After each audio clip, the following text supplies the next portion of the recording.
Bom dia, gente. Vamos ao nosso primeiro podcast. A ideia do podcast é ter um contato melhor com vocês.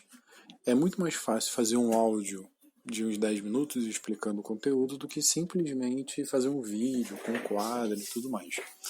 E é mais fácil, é mais leve para vocês baixarem e escutarem.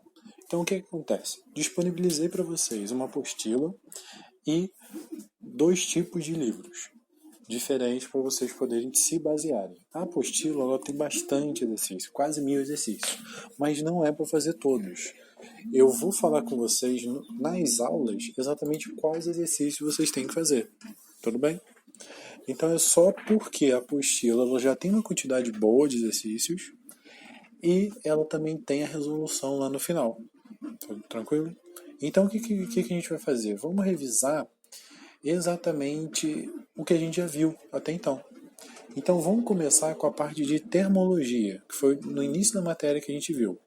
Nesse caso, na apostila, se vocês quiserem seguir, seria a página 54. Nos outros seria o livro 2, né, caso vocês não tenham o livro do Estado e tudo mais. Então a ideia é o quê? Quando a gente viu termologia, termo vem de temperatura, logia vem de estudo, então vem de medição no caso. Então termologia é o estudo da temperatura, mas a termometria, que é a medição da temperatura, ou seja, a forma com que o ser humano mede essa temperatura.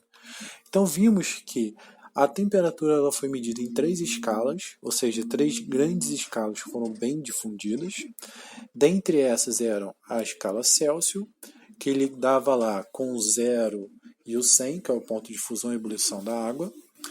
Tinha a escala de Fahrenheit, que era uma mistura de um monte de coisa que levava em consideração lá pó de serra, gelo, serrada. Tem depois um outro estudo que foi considerado com o corpo humano, temperatura do corpo humano e por aí vai.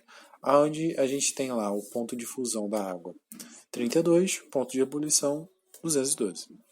E a escala Kelvin, que é a escala padrão, a qual a gente utiliza, que ela leva em consideração exatamente o efeito de agitação das moléculas, ou seja, o que é a definição das moléculas. Então a escala Kelvin, ela vai lá de 273 quando a água está fundindo e 373 quando a água está entrando em ebulição. Lembra?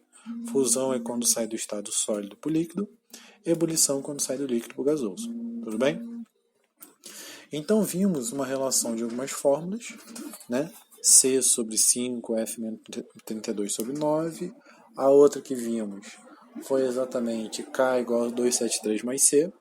Junto com esse áudio, eu vou estar disponibilizando uma fotinho das fórmulas, tudo bem? Para dar uma relembrada em vocês. A ideia também é que vocês peguem o livro, dêem uma olhada, procurem direitinho onde está. Então, aí com relação ao exercício, vai ficar aí para vocês, no caso, página 54. Os exercícios vão ser o 315, 316, fazer também o 318,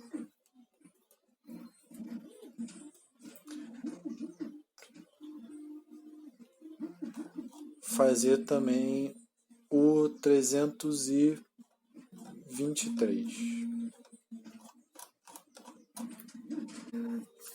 Bom, gente, seguindo o conteúdo que vimos, depois da temperatura, começamos a ver o que era lá a primeira lei de termodinâmica e a segunda lei de termodinâmica. A primeira lei de termodinâmica, ele era uma transformação de energia, onde tínhamos lá que a quantidade de calor era basicamente a energia interna mais o trabalho. Lembra lá, quantidade de calor é a energia que o corpo ou ele recebe ou ele cede. Lembra, calor está associado à mudança dessa energia, ou seja, essa energia em transição. Quando um corpo absorve calor, recebe essa energia, ele vai aumentar a temperatura ou ele vai mudar o estado físico. Quando ele cede essa energia, esse calor, ele vai diminuir a temperatura, ele vai mudar o estado físico. Tranquilo? Então vimos na primeira lei termodinâmica exatamente aquela relação, Q igual a delta U mais W. Então, nesse mesmo patamar, nós temos aí vimos também a parte da segunda lei termodinâmica. A segunda lei da termodinâmica, ela vai levar em consideração exatamente a parte das máquinas térmicas.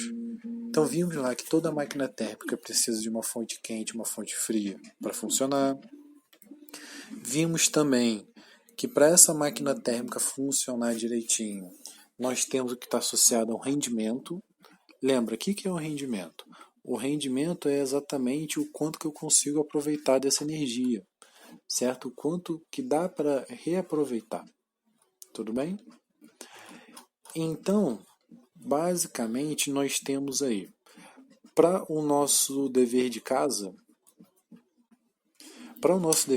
nós temos aí página 71. Então, da página 71 vão ficar os exercícios para vocês. 434, 435, 436 e 437. Lembrando, a apostila que eu estou passando, que é da página 71, nesse caso são 2 exercícios ao total, 8 questões, ela já tem o gabarito lá embaixo, então a atividade vai ser feita para vocês me enviarem esse exercício, tudo bem? Mas por questão de controle, mas é claro que a ideia é que vocês tentem fazer ela. Né? Lembre-se que não sou eu que vou corrigir aí uma futura prova do Enem de vocês. Certo? Então, a ideia é que vocês se esforcem também para poder aprender e tudo mais. Certo, gente? Então, nós terminamos aqui nossa mini aula e continuamos aí na próxima semana. Qualquer dúvida, é só entrar em contato.